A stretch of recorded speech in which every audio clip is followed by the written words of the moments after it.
Well, this is a really great moment to move into a conversation about an amazing amount of work that is actually happening on the coalition side of direct cash work that's happening, not policy on the Hill, but direct cash that's happening in communities.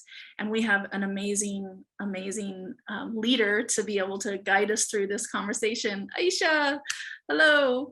So Hi, Aisha how are you, Nyandoro, friend? it's so good to see you. I'm doing well. How are you?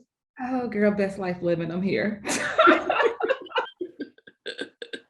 Well, I'm so glad you're here in this moment with us. So glad to be here. Given, the last 19 months, here is good.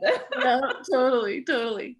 So for those, I think everybody that's watching this live right now probably knows who you are because you are such an integrated part of an important part of our community. But I'm going to say a little bit about you so that when we post this up on YouTube and share it far and wide, people have a sense. So you are the founder of Magnolia's Mothers Trust and the CEO of Springboard to Opportunities. Magnolia Mothers Trust is one of the first pilots of this kind of modern era that ran not just once, not just twice, but you're in the middle of your third cohort of moms in single moms in Jackson, Mississippi.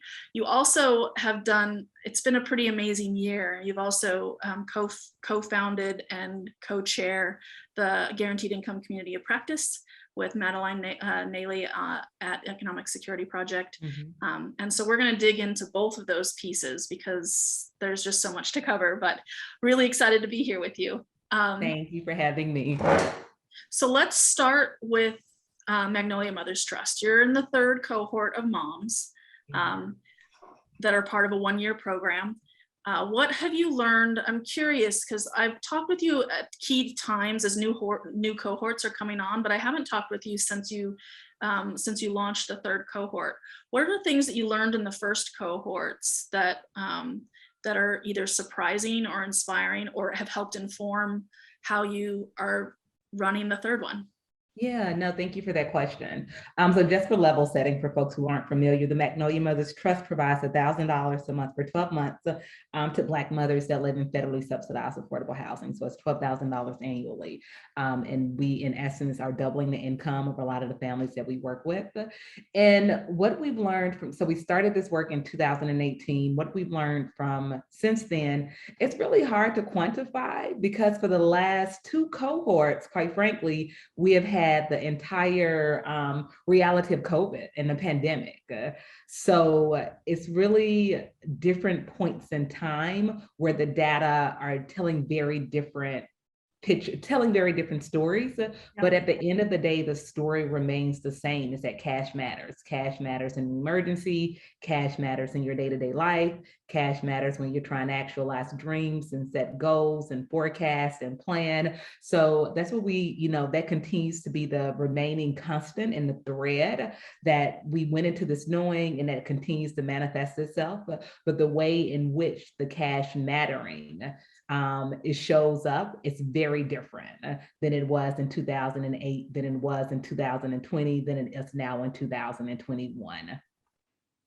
So yeah. So what, and we can go into really since the pandemic if you want, or just focus on this latest cohort, because we are thinking, it's part of what we're doing today is looking back, reflecting on the last 12 months and finding inspiration, finding those opportunities that are going to help us as a community kind of be fueled for the march that's happening on Saturday, but also for the work that is to come.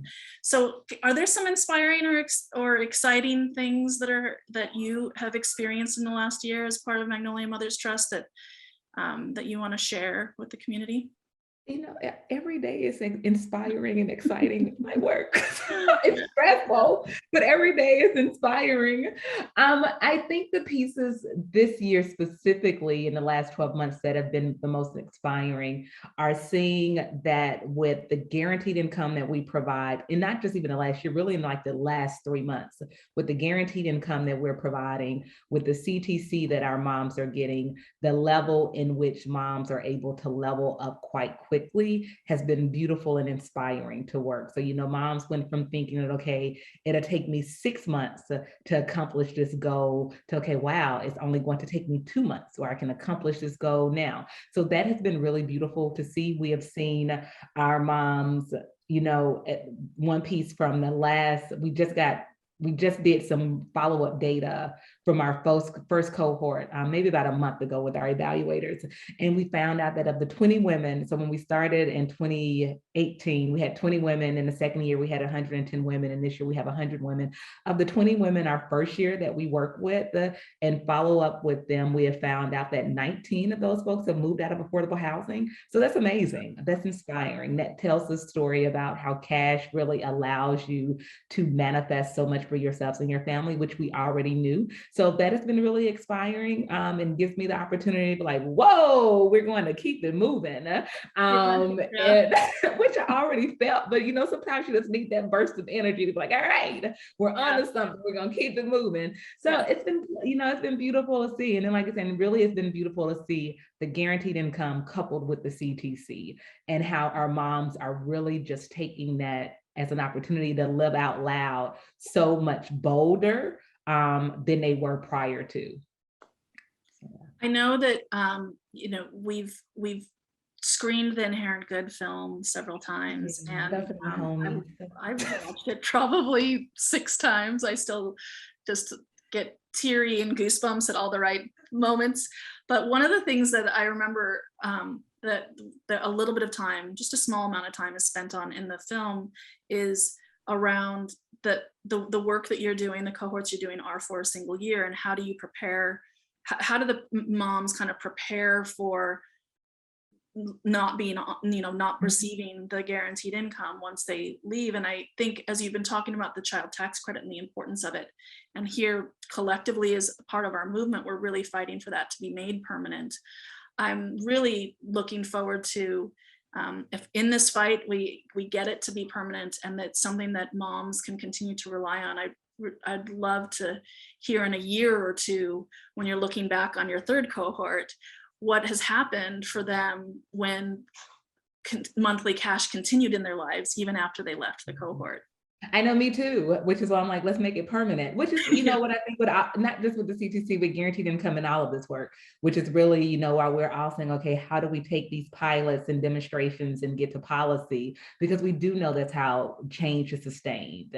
We do know that all of the various work that we are doing is only providing a proof of concept. And even though the work is important and it's instrumental, a community-based organization cannot do it alone. So even though there are multitudes of pilots happening right now, it's all in isolation of a community unless we get to policy, unless we get to sustainability, unless we get to systemic change and recognizing, and well, not just recognizing, changing our relationship with the way that we view cash without restrictions in this country, and specifically cash without restrictions to individuals that live in poverty. We don't have a problem with cash without restrictions for rich people and middle-class people. It is the rest of individuals who we feel that we have to govern and tell them how to go about spending their resources. So. That's right. That's right. Well, I would love to talk a little bit. One of the great and really exciting developments this year was the creation of Guaranteed Income Community of Practice. Can you tell us a little bit about what it is and what was the inspiration and kind of process to make it happen?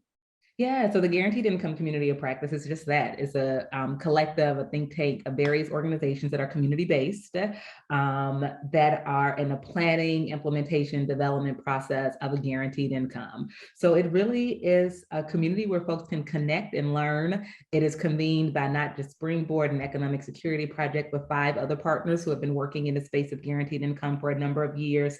And we have monthly meetings where we share across best practices, resources, education tools, really so that we can continue just to build the movement forward and to make sure that every individual that is thinking about a guaranteed income or planning a guaranteed income, that they have the support necessary. When we started this work, I started thinking about this work in 2017, it was sort of like us working in isolation with a few other partners. It was like SEED and ESP and, you know, some various academia partners talking about guaranteed income or universal basic income. At the time was the language we were using, but there's so much that we have learned that now we can share it out. And there's so much that we are all collectively learning, is how do we really go about making sure that best practices are lifted up and that individuals can get to implementation as soon as possible, and that we can share learning across. We don't have to keep all of our learnings in isolation or siloed. That's not what community is about. That's not what partnering is about.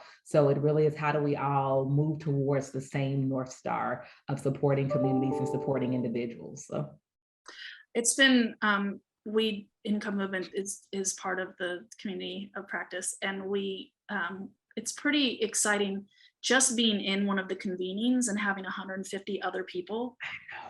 It's kind of amazing. It's amazing. Really, Stacey, this time last year even, or definitely 3 years ago, if you told me that it would be 150 of us or so talking about guaranteed income, and folks would be looking at us like we had all lost our minds, I was like, stop playing. But the fact that, that's the ideal of a guaranteed income, it's not something that is so novel or radical anymore. So even if you're not a part of the community of practice, or you're not implementing it, you probably have heard of it in your household. So it's a beautiful space to be in, but it really is, okay, how do we harness all of this momentum? Because it is a moment. So how do we harness the momentum? How do we harness the moment? And how do we really speed up the learning around guaranteed income? How do we all collectively share the data and those pieces? How do we speed up the learning and get it to the policymakers so that we really can get the win that we need for sustainability, which is permanency? And that's whether permanency with CTC, permanency with a guaranteed income. However we get there, let's get cash unrestricted to families that need it. That's right. That's right.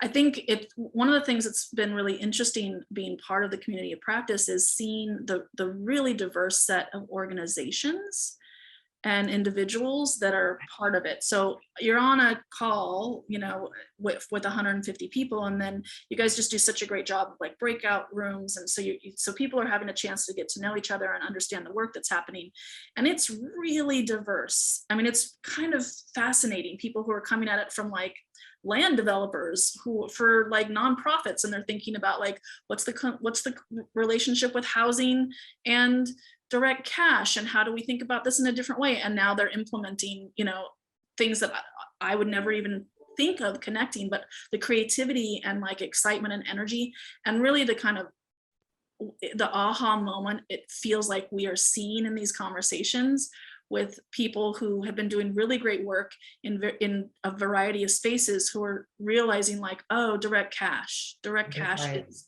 an important thing for us to do, to add to our list of initiatives, our list of things. That's exactly right. So you're right. So it is a very diverse community. And I think that's the beauty of where guaranteed income is in this moment in the conversations, that so many folks are coming at it from so many different ways and so many different angles, and targeting very specific communities. With our work, we're targeting moms, but there are individuals who are targeting specific neighborhoods. There are individuals who are looking at, homeless youth, or individuals about to age out of the foster care system. There are folks who are looking at returning citizens. There are so many different angles in which you can come at this. But once again, the beauty is, at the end of the day, it's the same North Star. It really is direct cash, supporting individuals, recognizing that individuals have the agency and the dignity, and have the agency to know what it is that they need for themselves. And how do we turn that agency into dignity with cash? Not another program, not another service, which for me, I run an organization that provides services and programs, y'all, so I get it. But not another program, not another service. Just give individuals what it is that they need and let them go about getting whatever programs or services on their own.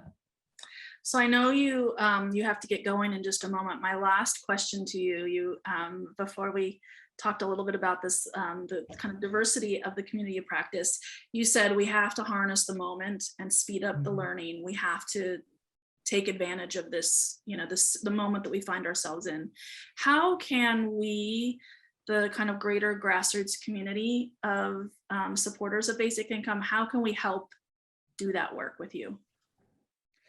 Y'all already are. I think by the fact that you have the entire income movement and that you all are doing the march and you're having these fireside chats, I think you're doing a beautiful job, Stacey, of mobilizing the broader grassroots community and getting them engaged in the conversations. So I think that's what we need to continue to do, to continue to have the conversations. Let's not get to complacency of saying, okay, we have won this thing, because we haven't. We still don't have a permanent CDC. We still haven't won the fight for income equality. So let's continue to not get bored, which we have the tendency to do in this country really, really fast. Yeah. We love bright and shiny. So let's not move on to the next thing, because this thing has not been won. We have not won the fight on guaranteed income. So we have to continue to be the advocates and continue to talk about the work and continue to keep the momentum going and hold our elected officials accountable until we get what it is that we know families need. Wonderful. Well, that is a lovely place to end this conversation. It was so wonderful to be in community, in conversation with you for the last 15 or 20 minutes. And I know there's going to be lots of opportunities. Lots of more conversations. This is just one time I'm talking to you. I know, exactly. So many more. Exactly. Well, thank you for taking some time. We'll talk again soon. Have a lovely evening. Thank you. Have a great rest of your evening. I appreciate it. All right, take care.